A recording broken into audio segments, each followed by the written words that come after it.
Nagsanib puwersa ang kasundaluhan ng 69th Infantry Cougar Battalion at Free and Accepted Masons upang magsagawa ng feeding program at libreng gupit para sa mga indigenous people ng Sitio Olpoy, Barangay Amungan sa bayan ng Iba, Zambales.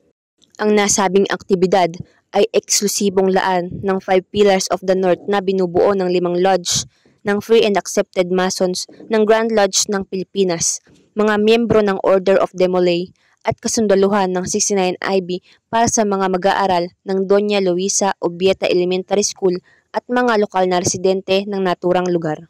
Ang nasabing aktibidad ay upang mapataas ang kaalaman ng mga IPs pagdating sa malnutrisyon na isang malaking suliranin hindi lamang sa lokal na mga residente kundi sa buong mundo.